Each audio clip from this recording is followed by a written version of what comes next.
1, 2, 3, come on!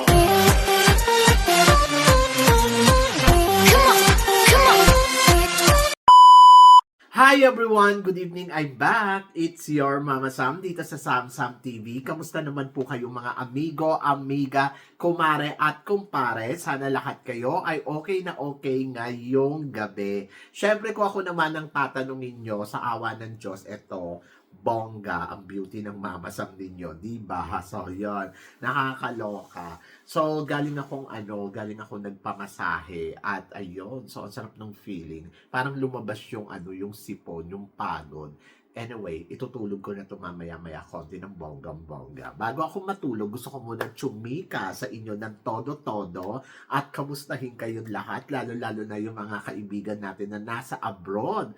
Ayun, so kamusta naman kayo? Sana lahat kayo ay okay. So medyo malamig na ang panahon. Ramdam ko na ang Christmas season. Yes! At ayun nga, dahil malapit na yung Pasko, sayang hindi natin nakuha yung pamasko natin na maging Miss Universe. Ayun. So kahapon nga, syempre, kinoronahan na ang bagong Miss Universe at ito nga ang nanalo si Mexico.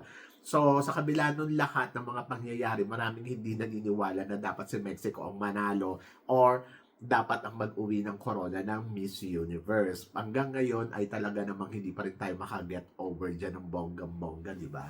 So, wala naman tayong magagawa kasi ganun talaga ang buhay. So, yan. At syempre, ito din ang inabangan ng lahat.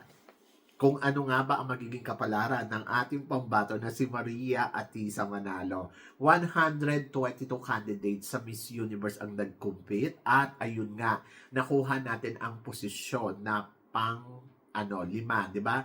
Bali, fourth. Oho. So, ito ay tinatawag nga na third runner-up sa Miss Universe. So, talagang lima lang ang talaga ang masasabi natin ng malakas. O, di ba? So, ayun nga, si Philippines na. Kumbaga parang isa si Philippines sa mga masasabi nating malakas. Pero syempre maraming naniniwala na dapat daw si Miss Philippines ang nanalo. So kanina nga kausap ko nga yung mga friends ko sa Central World. Ayun, nasabi nila dapat si Philippines talaga yung nanalo. Kaya lang parang ano nangyari. Ako naman parang sabi ko nga, oo nga no. So pwede talaga at may chance na manalo sa ipinakitang performance ni Atisa. Pero hindi ko rin maintindihan kung bakit ganito ang naging resulta. Kung ikukumpara natin yung performance ni Atisa at sa performance ng winner, ay medyo masyadong malayo kahit yung ganda. Pero si Atisa confident pa rin sa sarili niya na, alam mo yon na ginawa niya yung makakaya niya at saka after ng event, after ng coronation ay nag-stay pa rin si Atisa at pinakita ni Atisa sa kanila na willing siya, yung kumbaga parang yung kumbaga professionally, di ba? Yung I'm professional, ganon. Yung professionalism niya. So, pinakita talaga ni Atisa na parang ginagawa niya pa rin yung part niya, hindi, at ganon din si Cote d'Ivoire, di ba? So, ina-expect natin na mag-winner. So, natutuwa ako kay Atisa kasi, siguro, tawag dito, alam niya kasi talaga na dapat ito yung narating ko pero alam ko na may mekos-mekos. Pero since natapos na yung pageant, in-embrace niya na lang siguro yung pagiging third runner-up niya, no? So, yun yung nakikita ko. At wala tayong magagawa doon. So, yan. At least, natapos ang reigning ni Atisa or yung kanyang journey bilang third runner-up sa Miss Universe. So, kung iisipin natin, no, from international, tapos nag-iisip tayo, ano kaya mararating ni Atisa pag sumali sa Miss Universe? Manalo kaya siya?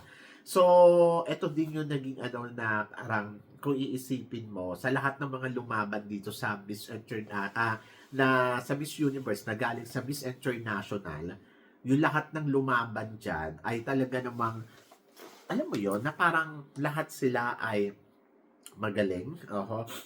Pero, pinatunayan ni Atisa na no, mas magaling ako sa inyo. Ayun yung talagang na-proud ako kay Atisa. Kasi she's the first runner-up from Miss International. Tapos, nakuha niya yung posisyon na tama. Nakuha niya yung posisyon na talagang masasabi natin na yung kumbaga parang parang gusto niyang patunayan talaga na eto ang posisyon na meron ako at eto ang mararating ko sa Miss Universe. Kasi kung iisipin mo lahat no? Lahat ng mga nag-Miss International hindi umabot sa dulo. Siya lang, oho. So ilan sila doon na kandidata galing sa Miss International. At siya lang talaga yung nakarating talaga sa dulo. So natutuwa ako kasi kumbaga parang pinatunayan ni Atisa na eto ako. Oho. At eto talaga yung narating ko. So, sobrang natuwa ako doon. And then, kahit siguro yung si Miss Peron noong nakaraang taon, di ba? Kung iisipin mo, pinatunayan niya rin na, kumbaga, kung silang dalawa ni Atisa magsasabay, parang feeling ko mas makakarating pa rin si Atisa sa top 5 eh. Kasi etong si Miss Peru, hanggang top, ano lang siya, di ba? Hanggang top 60, tapos hindi na siya umabot sa top 5. Kaya, sabi ko, iba din talaga si Atisa. Talagang remark talaga siya doon na parang, ibang level. Hindi man natin nakuha yung corona, pero alam natin kung ano ang nangyayari dito ngayon sa Miss Universe. At kahit naman ako, kung tutuusin, parang kung ile-level natin yung trabaho ni Atisa kay Catriona, magkaiba, pero alam mo yon na parang pwede kasi siyang maging first runner-up yesterday eh.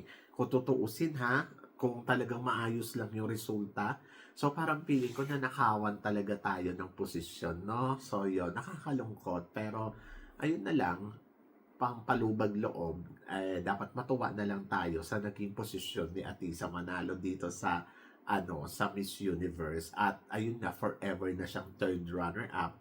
So nasa history na yan. So pag tuwing maaalala mo si Atisa, ang maiisip mo, third runner-up sa Miss Universe. So, ganon. Sa tuwing aanuhin mo si Atisa, may isip mo sa kanya, third runner-up sa Miss Universe. Oh, so, ayun, ganon. Kabongga ang lola mo.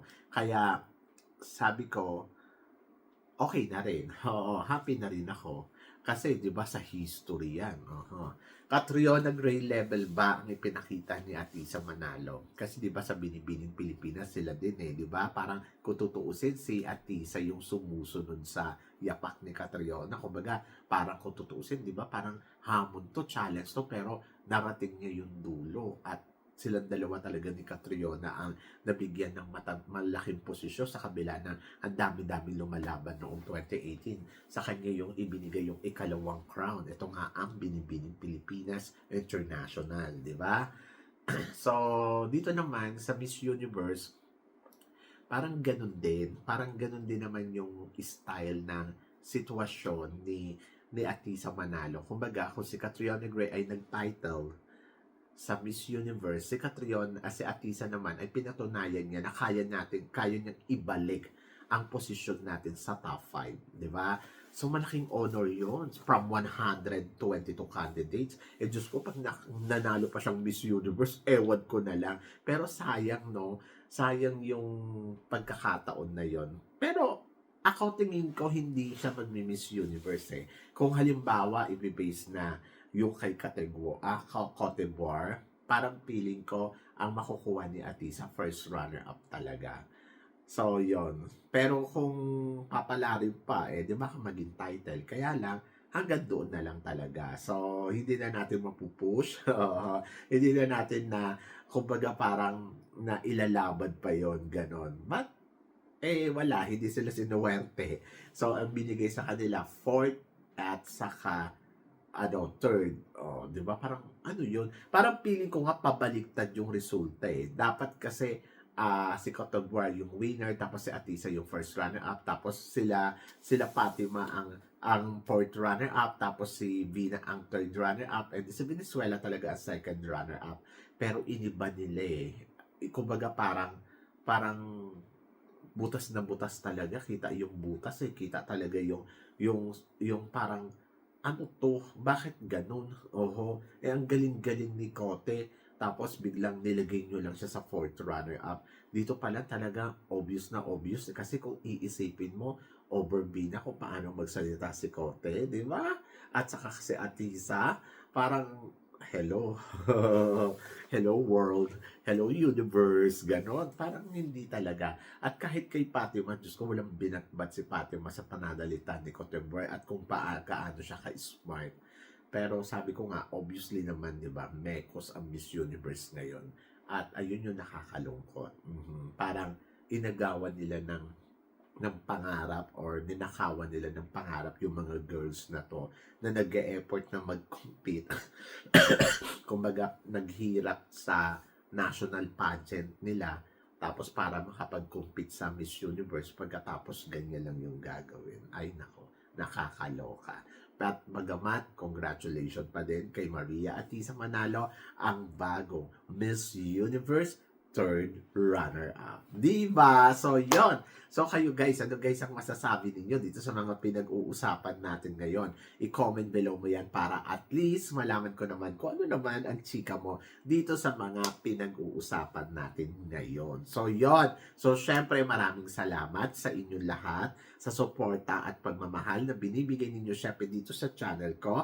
At sa mga hindi pa po nakaka-subscribe, please don't forget to click like and subscribe my channel. At i-click nyo na rin po ang notification bell to more updated syempre sa aking mga chika. Sabi ng ganon, always keep smiling at laban lang. So guys, hanggang dito na lang. Hanggang sa muli nating chikahan. See you tomorrow. Thank you guys.